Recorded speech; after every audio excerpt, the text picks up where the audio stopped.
أعوذ بالله من الشيطان الرجيم. إن المسلمين والمسلمات والمؤمنين والمؤمنات والقانتين والقانتات والصادقين والصادقات والصابرين والصابرات والخاشعين والخاشعات والمتصدقين والمتصدقات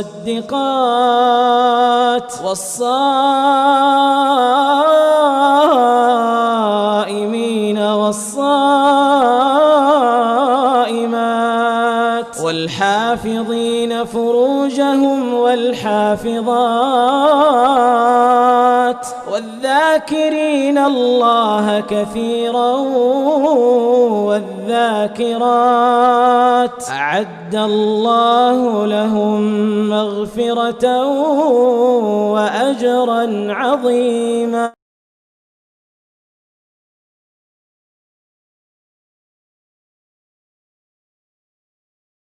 اگلے عمل پہ چلتے ہیں.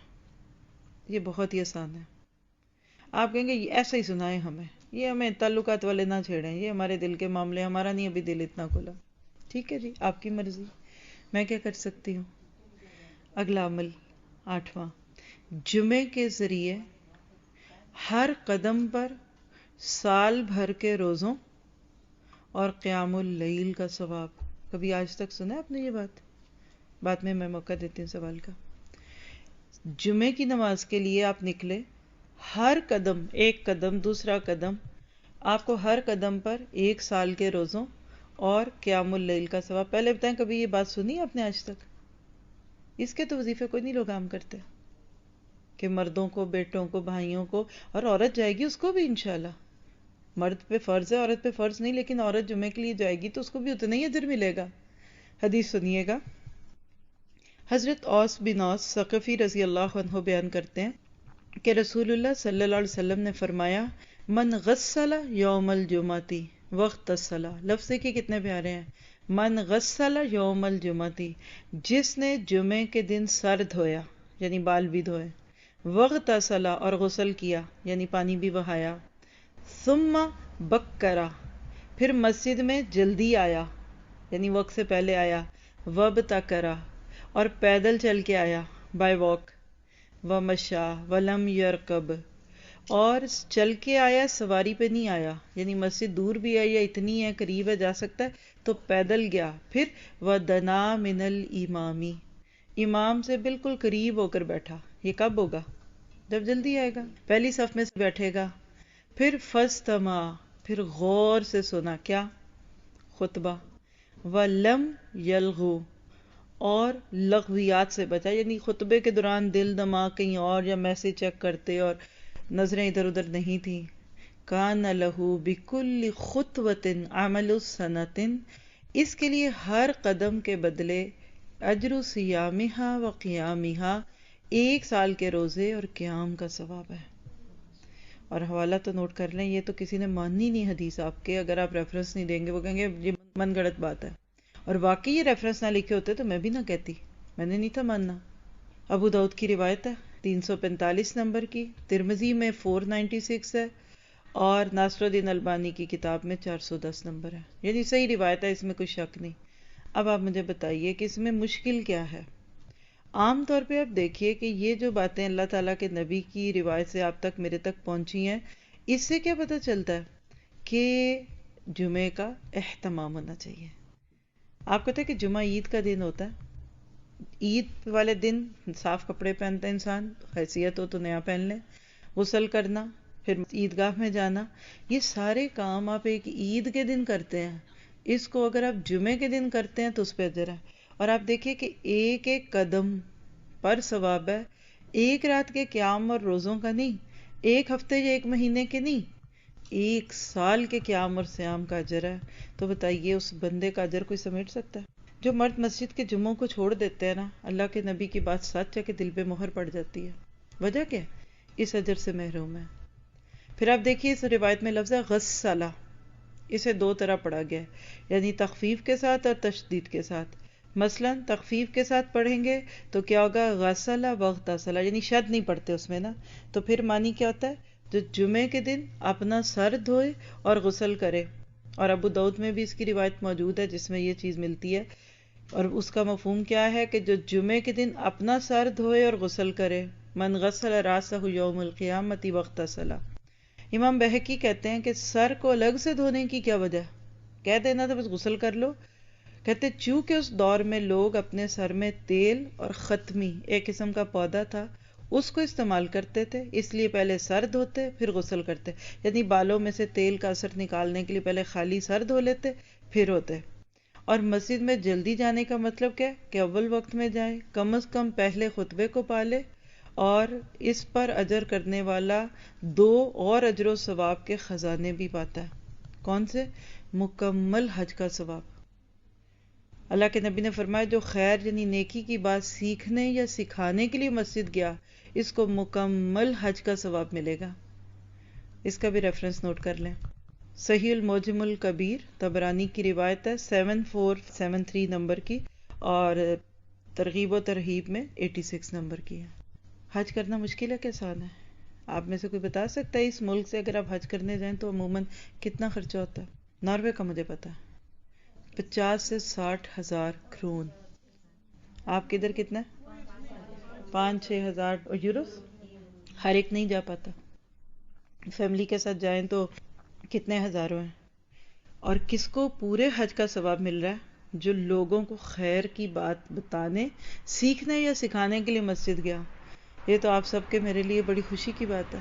اور دوسری بات، اونٹ یا گائے کی قربانی کا ثواب ابو ہریرہ نے بیان کیا.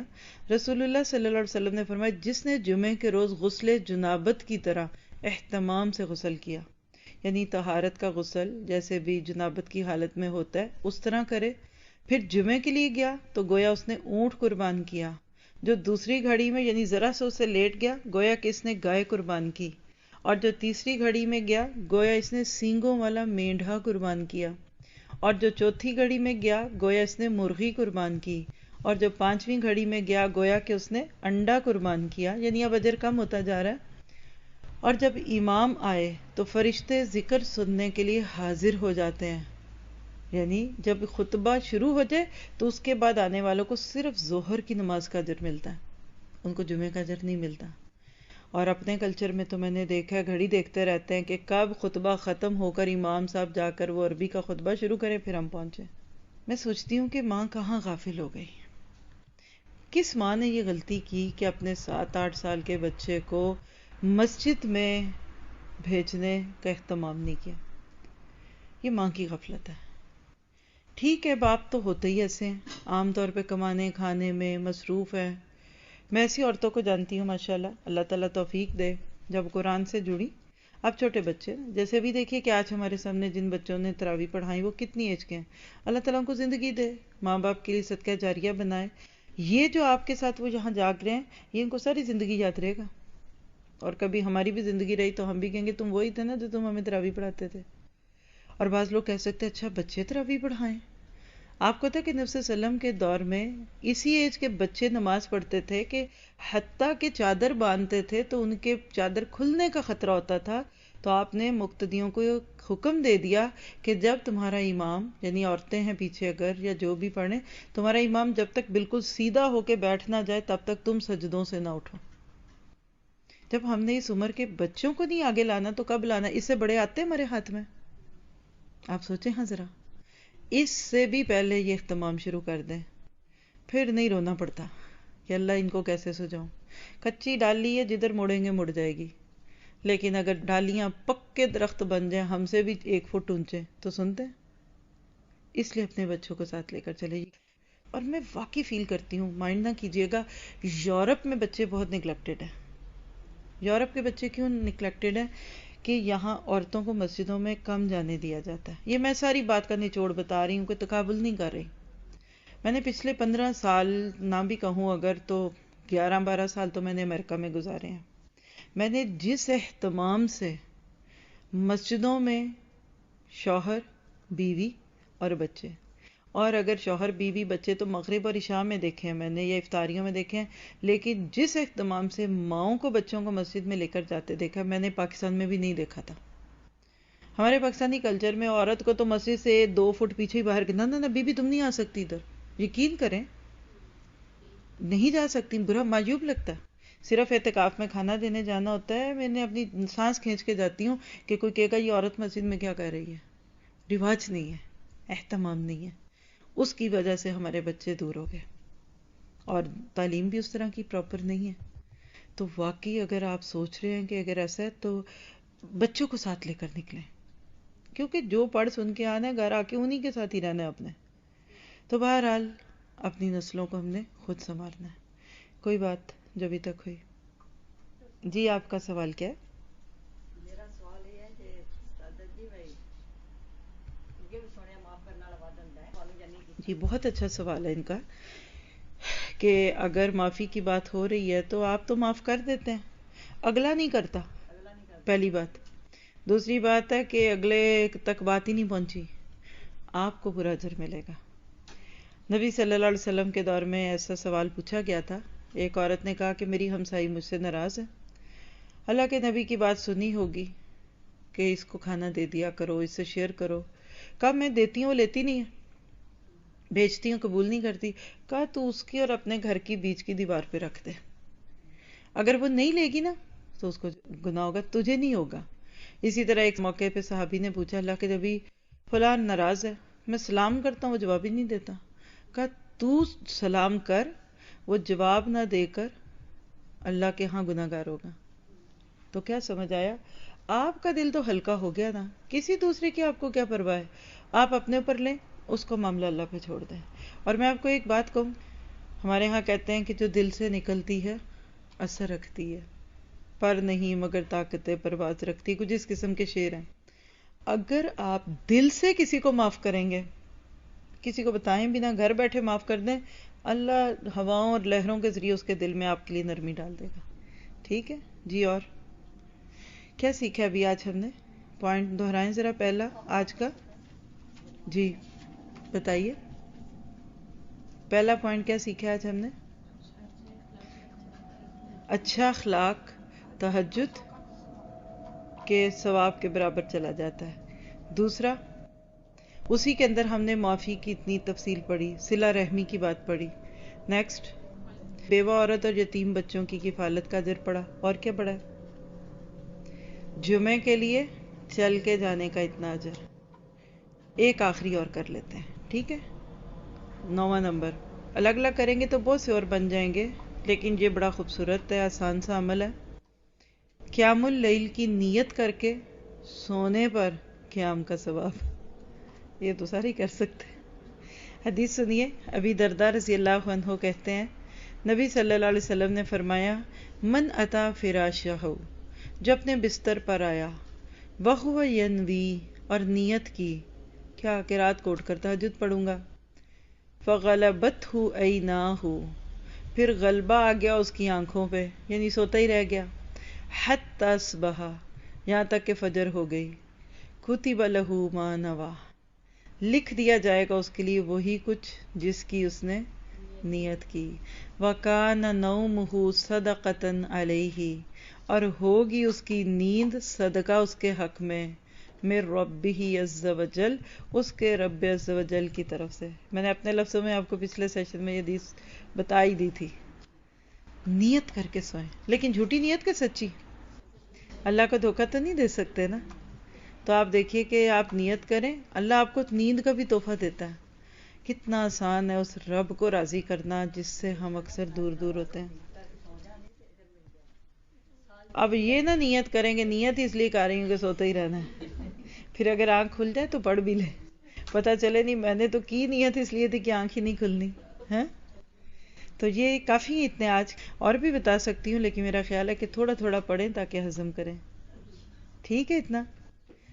اللہ تعالیٰ سے یہ دعا کرتے ہیں کہ وہ میرے آپ کے لیے اس ساری چیزوں کو سیکھنا، اس پہ عمل کرنا، اس پہ استقامت دینا آسان کرے، اور اللہ تعالیٰ ہمیں توفیق دے کہ ہم دن بدن اپنی اصلاح کرتے رہیں. دیکھیے اگر ہم نے بدلنا ہی نہیں ہے تو سننے کا فائدہ. سیدھی سی بات ہے نا. ڈاکٹر کے پاس جائیں اور کہ نہیں جانا تو ہے پر صحت نہیں لینی تو فائدہ. بچے کو اسکول بھیجے لیکن کہنا خبردار اس کو کچھ سکھانا نا، فائدہ. تو یہ جو آپ رات کو آ کے ادھر بیٹھ گئے اور ہم پڑھ رہے ہیں اور پڑھا رہے ہیں تو بعد میں میں نے کچھ سیکھنا ہی نہیں، تو اچھا تھا کہ پھر ہم اس کی وجہ سو جاتے اور سو کے ادھر پا لیتے. تو ہمیشہ جو سنیں اور جو سنائیں وہ اصلاح کی نیت سے سنائیں. اللہ تعالیٰ میرے لیے اور آپ کے لیے عمل کرنا آسان کر دے. جزاک اللہ خیر. سبحانک اللہم و بحمدک اشہد ان لا الہ الا انت استغفرک و اتوب الیک. نحمدہ و نصلی علی رسولہ الکریم. اما بعد فاعوذ باللہ من الشیطان الرجیم. رب اشرح لی صدری ویسر لی امری واحلل عقدۃ من لسانی یفقہوا قولی. رب یسر ولا تعسر وتمم بالخیر. اللہ تعالیٰ کی توفیق اور اس کی رحمت سے چھوٹے اعمال بڑا ثواب، قیاموں سے عام، حج اور عمرے اور جہاد کے ثواب کے برابر اعمال. ہم اس کو کنٹینیو کریں گے. ابھی تک ہم 9 کام کر چکے، 9 کی بات کر چکے. آج ہم 10واں عمل لیں گے، بہت ہی خوبصورت ہے اور وہ ہے رباط. کیا ہوتا ہے ابھی آپ کو پتہ چلے گا. رباط میں حصہ لینا 1 ماہ کے قیام اور روزوں سے زیادہ ثواب ہے. حضرت سلمان فارسی رضی اللہ عنہ سے روایت ہے کہ نبی کریم صلی اللہ علیہ وسلم نے ارشاد فرمایا، رباط یوم و لیلۃ خیر من صیام شہر و قیامہ.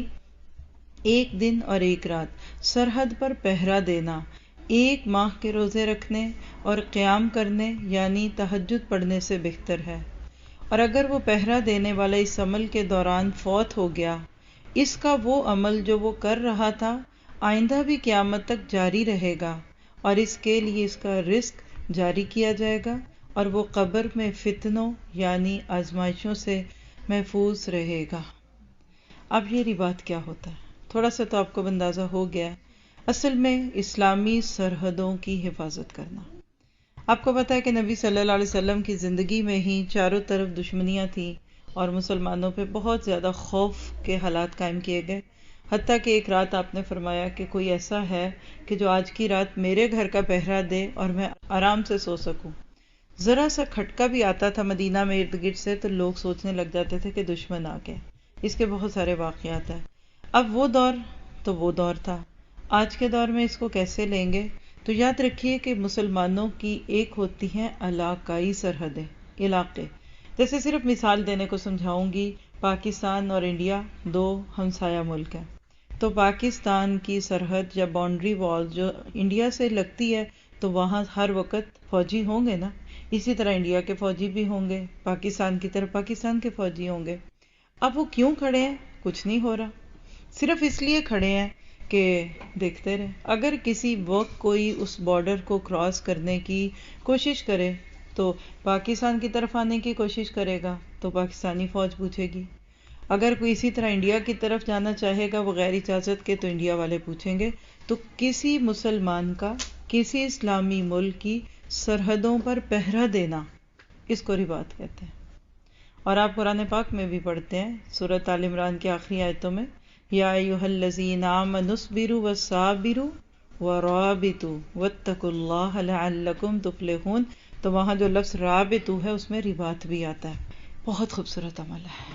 اللہ تعالیٰ ہم سب کو فتنوں سے محفوظ رکھے. ابھی آج میں اور آپ اس کو اتنے پرسکون ماحول میں اپنے گھروں کے کمفورٹ میں بیٹھ کر محسوس نہیں کر سکتے.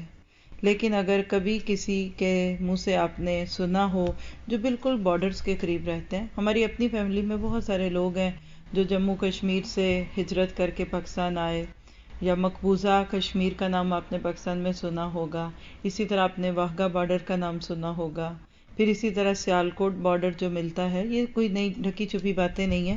تو جو لوگ بالکل بارڈرز کے قریب رہتے ہیں وہ اپنی بہت ساری باتیں شیئر کرتے ہیں کہ کئی دفعہ گولیوں کے چلنے کی آوازیں آتی ہیں.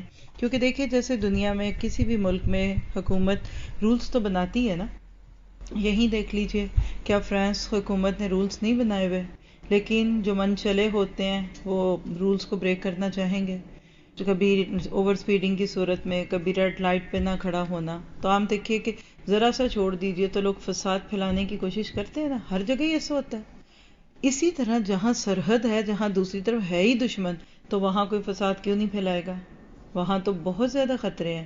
تو اللہ کے نبی صلی اللہ علیہ وسلم نے فرمایا کہ جو رباط کر لے گا اللہ تعالیٰ جہنم کی آگ اس پر حرام کر دے گا. ایک حدیث میں آتا ہے کہ جو لوگ رباط کی خاطر اپنے ڈیرے سرحدوں پر لگا لیتے ہیں، یعنی وہ کہتے ہیں ہم رہیں گے یا بدر، کہیں جانے کی ضرورت ہی نہ پڑے، تو ایسے لوگوں کو اللہ نے کیا کہا، ان لوگوں کو قیامت کے دن فرشتوں کے سلام کے ساتھ سب سے پہلے جنت میں داخل کیا جائے گا. سبحان اللہ، کتنی بڑی روایت ہے. اور عبداللہ بن عمر کی یہ طویل روایت ہے، میں آپ کو پڑھ کے سناتی ہوں. اس سے تھوڑا سا آپ کو اندازہ بھی ہوگا کہ آخر کیوں اتنا اجر کیوں ہے جہاد کا، اور صحابہ کرام کی نظریں کیوں جنت کی طرف لگی رہتی تھی. کبھی کہتے تھے میں احد کے پیچھے سے جنت کی خوشبو آتی ہے، کبھی کہتے تھے میں کھجوریں کھاتے ہوئے کیوں وقت ضائع کروں. آخر ان کے پاس کوئی نہ کوئی اس کی دلیل تو تھی نا. تو اس کی حدیث پڑھ کے سناتی ہوں. ابن عمر رضی اللہ عنہ سے روایت ہے، نبی صلی اللہ علیہ وسلم نے فرمایا حل تدرون اول من يدخل الجنت من خلق اللہ، کیا تم جانتے ہو کہ اللہ کی مخلوق میں سب سے پہلے جنت میں کون داخل ہوگا؟ چلیے یہاں پر میں بھی سوچتے ہیں. آپ دیکھیں نا، سب سے پہلے کون جاتا ہے جس کے لیے دروازہ کھولا جاتا ہے، بڑا پروٹوکول دیا جاتا ہے نا. اکثر آپ دیکھتے ہیں کہ ایک فیتا سا رکھ لیتے ہیں کہ اب اس کی نقاب کشائی ہوگی، اب یہ فیتا کٹے گا، پھر پہلے کوئی مشہور شخصیت کسی جگہ جاتی ہیں، کوئی عمارت کا سنگ بنیاد ہے، کسی بلڈنگ میں جانا ہے، تو جنت میں کون جائے گا؟ صحابہ نے کہا اللہ اور اس کا رسول ہی زیادہ جانتے ہیں. اس سے کیا پتہ چلتا ہے کہ صحابہ کرام کو اگر کوئی بات پتہ بھی ہوتی تھی تو وہ بڑھ بڑھ کے نہیں بولتے تھے. فائدہ کیا ہوتا تھا اس کا کہ وہ مزید علم لے لیتے تھے. جو پہلے ہی کہتے جی سب پتہ ہے، سارا کچھ پتہ ہے، پہلے سے ہی آتا ہے، تو اگلا بندہ اس سے زیادہ تو نہیں بولے گا نا، وہ کہے گا ان کو تو پہلے ہی سب کچھ آتا ہے. تو لہٰذا صحابہ کرام میں ایک تو عاجزی تھی اس وجہ سے، اور دوسری وجہ یہ تھی کہ آپ مزید علم لینے کے حریص تھے. تو جب انہوں نے یہ بات کہہ دی کہ واقعی ہمیں نہیں پتا، یا اللہ اور اس کے رسول کو بہتر پتا ہے، تو اس پہ اللہ کے نبی صلی اللہ علیہ وسلم نے فرمایا، اب جو بات ہے وہ بہت ہی انسان کا دل ہلا دیتی ہے. کیا فرمایا؟ اللہ کی مخلوق میں جو سب سے پہلے جنت میں داخل ہوگا وہ فقراء اور مہاجرین کا گروہ ہوگا، جو سرحدوں پر پہرا دیتے ہوں گے، جن کے ذریعے ناپسندیدہ امور یعنی دشمن کی طرف سے آنے والی مصیبت سے بچا جاتا ہوگا. ان میں سے کوئی ایک فوت ہوگا اور اس کی حاجات اس کے سینے میں ہوں گی.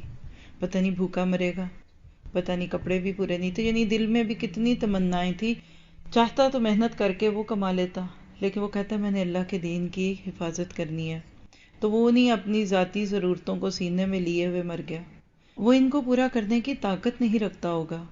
اللہ تعالیٰ اپنے فرشتوں میں سے جسے چاہیں گے حکم دیں گے کہ ان کے پاس جاؤ اور انہیں سلام کہو.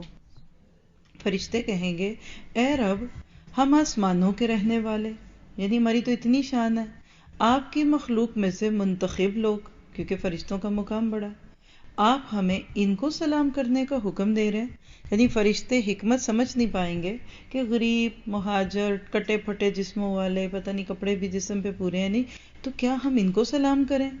اللہ تعالیٰ فرمائیں گے یہ ایسے لوگ ہیں جو صرف میری ہی عبادت کرتے تھے، میرے ساتھ کسی کو شریک نہ ٹھہراتے تھے، یہ سرحدوں پر پہرا دیتے تھے، ان کے ذریعے ناپسندیدہ امور یعنی دشمن کی طرف سے آنے والی مصیبت سے بچا جاتا تھا، یہ اپنی خواہشات سینوں میں ہی لیے مر جاتے تھے، انہیں پورا کرنے کی طاقت نہیں رکھتے تھے. چنانچہ فرشتے ان کے پاس آئیں گے اور ہر دروازے سے یہ آواز لگائیں گے تم پر سلام ہو، تم نے صبر کیا، آخرت کا گھر کتنا ہی اچھا ہے. یہ مسند احمد کی روایت ہے، جلد 2 میں 168 اور 6570 نمبر سے اس کا حاشیہ بھی لکھا ہوا ہے. ذرا سے اس پہ غور کیجئے. دنیا میں عموماً لوگ وہ نیکی سمجھتے ہیں جو بڑی پروٹوکول والی ہو. عمرے پہ کوئی جائے گلے میں پھولوں کے ہار ڈال دو. کسی کے ساتھ تھی تو بڑی پیاری بچی ہے، تو مجھ سے کچھ چیزیں پوچھ رہی تھی کہ یہ جائز ہے وہ نہیں. جب نیا ایمان اندر آتا ہے تو آپ کو پتا ہے کہ اندر ایک ہتل پتل تو شروع ہو ہی جاتی ہے نا. تو کہنے لگی مجھے کسی نے آفر کی ہے کہ میں کوئی نعت پڑھوں، تو مجھے بتائیں نعت پڑھنا کیسے. تو میں نے اس کو تھوڑا سا بتایا کہ نعت بڑی اچھی چیز ہے، لیکن اس میں کبھی کبھی کچھ ایسے لفظ ہوتے ہیں جس کی خبر نہیں ہوتی. تو خیر وہ مجھ سے پھر آؤٹ آف کیوریسٹی پوچھنے لگی اچھا یہ ٹھیک ہے وہ ہے. تو اس کے پاس سی ڈی تھی، تو کہتی میرے پاس ایک ہے، مجھے بتائیں یہ ٹھیک ہے کہ نہیں. میں نے کہا اچھا چلے پلے کریں. جب انہوں نے پلے کیا تو وہ پیچھے دف تھا یا کیا تھا آئی ڈونٹ نو، بہرحال انہوں نے کہا دف ہے، تو میں نے کہا ٹھیک ہے. تو وہ کچھ اس قسم کے نعت کے بول تھے سکھیوں میں مدینے کو جاتی ہوں مجھے پھولوں کے ہار پہناؤ. کچھ اس قسم کا وہ ٹون بھی بڑی اچھی جیسے شادی کے گانوں کی ہوتی ہے نا. تو میں نے ایک آدھا بول سنا اس میں، چونکہ اس میں کوئی قباحت نہیں تھی، لیکن میں نے ان کو وہاں کہا کہ دیکھیں کہ ہم مدینے جاتے ہوئے گلے میں پھولوں کے ہار ڈالتے ہیں. سوچے ذرا، ہمارا کلچر ہی یہ ہے نا. کوئی حج کرنے جاتا ہے ہم اس کی بڑی عزت کرتے ہیں، کوئی جاتا ہے آتا ہے گفٹ دیتے ہیں. بہت سارے لوگ ہیں دین کی تبلیغ کرنے والوں کو اچھا نہیں سمجھتے. بہت سارے لوگ ہیں کہ جو صحیح اللہ کو یاد کرنے والوں کو بعض مولوی اور ملا کے نام سے ٹال دیتے ہیں. تو ہمارے کلچر میں بعض دفعہ کچھ چیزیں ایسی ہوتی ہیں جو بڑی اوپر اوپر رہتی ہیں. کوئی 1000 یورو کا چیک دے دیں، ہم کہیں گے واہ کتنی اچھی نیکی کی. یہاں جس نیکی کی بات ہے یہ کیا ہے، اس کو سمجھیے. اور آج کے دور میں اس کی امپلیمنٹیشن بھی دیکھیں گے. آپ دیکھیں گے کہ پہلے دشمن سرحدوں کے رستے سے اندر آتے تھے نا. دو بدو لڑائی ہوتی تھی، مکہ سے مدینہ میں آئے یا مدینہ سے آگے تبوک کی طرف چلے تو سرحدوں پہ راتوں کو فوجی پہرا دیتے تھے کہ دشمن اندر نہ گھسے. کیونکہ اس وقت دشمن نے جو نقصان دینا ہوتا تھا نا وہ فزیکلی سرحدوں سے گزر کے آتا تھا نا، پھر ہی حملہ ہوگا. آج کے دور میں یہ کیا ہے، یہ تو ہے ہی، اس میں تو کوئی شک نہیں. لیکن آج دشمن کو بارڈر کراس کرنے کی اتنی ضرورت نہیں پڑتی. وہ ہواؤں میں سے آ جائے گا، وہ جہازوں کے ذریعے بم پھینک کے چلا جائے گا، وہ کہیں نہ کہیں سے کسی ہیلی کاپٹر سے گزر جائے گا. وہ بھی ہے، اس میں کوئی شک نہیں. کیونکہ اگر آج بھی دنیا کے وہ سارے مسلم ملکوں کے بارڈرز اگر خالی کر دیے جائیں تو آپ ذرا سوچیں کہ پھر حالات کیا ہوں. ابھی کوئی کسی کو جینے نہیں دیتا، ایک سے دوسرے ملک کی لڑائیاں ہیں، اس کی تو شان ہی الگ ہے. لیکن دوسری جو سرحدیں ہیں آج کی وہ کون سی ہیں؟ ذہنی سرحدیں. انٹلیکچوئل وار ہے. مسلمانوں کی سوچ کو بدل دو. ان کے بچوں کو اپنے دین پر شک آنے لگے. یہ سوال کرنے لگے کہ آپ کو کیا پتا کہ مسلمان ہی ٹھیک ہوتے ہیں، آپ کو کیا پتا اسلام ہی سچ ہے. آپ دیکھیں نا کتنی تیزی سے ہماری سوچیں بدلتی جا رہی ہیں.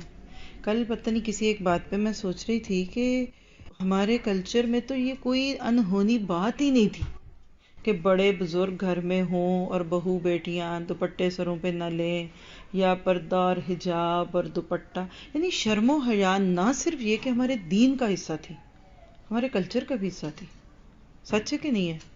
آپ میں سے ہر ایک کو اپنے باپ کی، دادا کی، کسی کو سسر کی، کسی کو ابا جی کی کوئی نہ کوئی بات ضرور یاد ہوگی.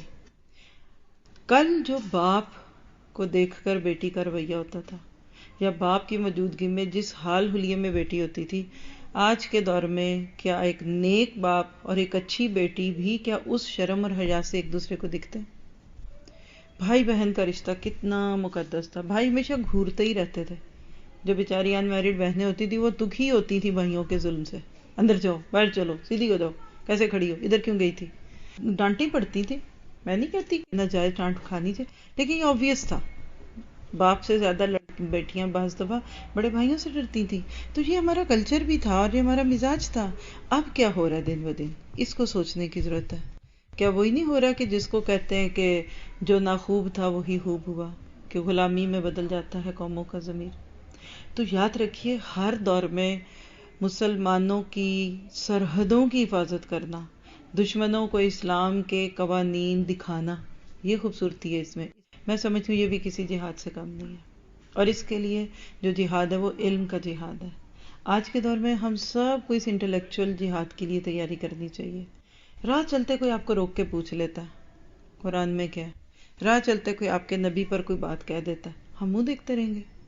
میں کہتی ہوں آج کے ماں باپ کو تو اپنی ذمہ داری کو کثرت سے سمجھنے کی ضرورت ہے کہ اگر ہم نے اپنے بچوں کی سوچ اتنی اسٹرانگ نہ کی کہ کسی کے اسلام کے خلاف بولے ہوئے کسی جملے کا جواب بر وقت نہ دے سکیں تو یقین کریں کہ پریشان ہو جائیں گے، امبیرسڈ ہوں گے، شرمندہ ہوں گے ہم اپنے دین پہ. تو لہٰذا آپ دونوں کو سامنے رکھ لیجئے. تو اسلام کی سرحدوں کی حفاظت، سورۃ توبہ میں بھی اللہ تعالیٰ نے فرمایا والحافظون لحدود اللہ. تو اللہ کے دین کی حدوں کی حفاظت کون کرتا ہے؟ دین والے کرتے ہیں. حلال اور حرام کا فرق، حرام اور حلال کا. تو پھر 10واں عمل ہم نے کیا پڑھا؟ اللہ کے دین کا دفاع کرنا. جان سے لگا کر، وقت لگا کر، مال لگا کر سرحدوں پہ کھڑا ہونا پڑے بہت بڑی بات ہے. اور آپ کہتے ہیں ایک رات جو بندہ اللہ کے دین کے دفاع میں جاگ جائے، اللہ ان آنکھوں پہ جہنم کی آنکھ حرام کر دیتا ہے. اللہ اکبر. اللہ تعالیٰ ہمیں اس کی توفیق دے. أعوذ بالله من الشيطان الرجيم. إن المسلمين والمسلمات والمؤمنين والمؤمنات والقانتين والقانتات والصادقين والصادقات والصابرين والصابرات والخاشعين والخاشعات والمتصدقين والمتصدقات والصائمين والصائمات والحافظين فروجهم والحافظات والذاكرين الله كثيرا والذاكرات أعد الله لهم مغفرة وأجرا عظيما.